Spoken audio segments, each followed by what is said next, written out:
주님께서 여러분과 함께 요한이 전한 거룩한 복음입니다. 그때 예수님께서 제자들에게 말씀하셨다. 아버지께서 나를 사랑하신 것처럼 나도 너희를 사랑하였다. 너희는 내 사랑 안에 머물러라. 내가 내 아버지의 계명을 지켜 그분의 사랑 안에 머무르는 것처럼 너희도 내 계명을 지키면 내 사랑 안에 머무를 것이다. 내가 너희에게 이 말을 한 이유는 내 기쁨이 너희 안에 있고 또 너희 기쁨이 충만하게 하려는 것이다. 이것이 나의 계명이다. 내가 너희를 사랑한 것처럼 너희도 서로 사랑하여라. 친구들을 위하여 목숨을 내놓는 것보다 더 큰 사랑은 없다. 내가 너희에게 명령하는 것을 실천하면 너희는 나의 친구가 된다. 나는 너희를 더 이상 종이라고 부르지 않는다. 종은 주인이 하는 일을 모르기 때문이다. 나는 너희를 친구라고 불렀다. 내가 내 아버지에게서 들은 것을 너희에게 모두 알려주었기 때문이다. 너희가 나를 뽑은 것이 아니라 내가 너희를 뽑아 세웠다. 너희가 가서 열매를 맺어 너희의 그 열매가 언제나 남아있게 하려는 것이다. 그리하여 너희가 내 이름으로 아버지께 청하는 것을 그분께서 너희에게 주시게 하려는 것이다. 내가 너희에게 명령하는 것은 이것이다. 서로 사랑하여라. 주님의 말씀입니다.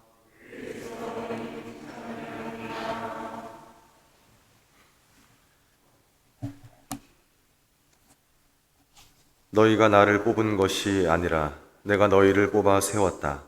너희가 가서 열매를 맺어 너희의 그 열매가 언제나 남아있게 하려는 것이다. 예수님께서 세상을 떠나시기 전에 사도들에게 남긴 말씀 가운데 하나입니다. 사도들을 뽑아 세우신 이유가 밝혀지는데요. 그들을 통해 주님께서 주시는 열매가 계속 남아있게 하기 위함입니다. 오늘은 그 12사도 가운데 하나인 성 마티아 사도를 기념하고 있습니다. 마티아 사도는 오늘 우리가 제1독서에서 들은 12사도로 선출된 사실 이외에 특별히 알려진 바가 없습니다. 전승에서는 예수님께서 파견하셨던 72명의 제자 가운데 한 명으로 전해지고 있습니다. 또 자케오 혹은 바르나바와 동일 인물이라는 의견도 있는데요. 마티아라는 이름은 당시 그리스 문화권에서 불렀던 마티티아의 약칭으로 하느님의 선물이라는 뜻입니다. 전승에 의하면 마티아 사도는 유다 지방과 콜키스에서 복음을 전하다 십자가형 혹은 참수형을 받았고, 유해는 콘스탄티누스 대제에 의해 독일 트리어 지방으로 운반되었다고 합니다. 그래서 독일의 트리어 교구는 마티아 사도를 수호 성인으로 공경하고 있다고 합니다. 생각해보면 마티아 사도는 13번째 사도입니다. 예수님께서 직접 뽑으신 사도는 12이었고 마티아 사도는 유다 이스카리옷이 떠난 후에 다시 뽑았기 때문에 가만히 생각해보면 13번째 사도가 되는 것입니다. 13번째 사도라는 말을 떠올리며 저는 우리 모두가 예수님의 제자직에 참여하고 있다는 인상을 강하게 받습니다. 사실 이번 주간에 듣고 있는 예수님의 고별사는 12사도에게만 해당되는 말씀이 아닙니다. 그분을 스승으로 믿고 따르는 모든 그리스도교 신자들 모두에게 남기신 말씀입니다. 나는 너희를 더 이상 종이라고 부르지 않는다. 종은 주인이 하는 일을 모르기 때문이다. 나는 너희를 친구라고 불렀다. 내가 내 아버지에게서 들은 것을 너희에게 모두 알려주었기 때문이다.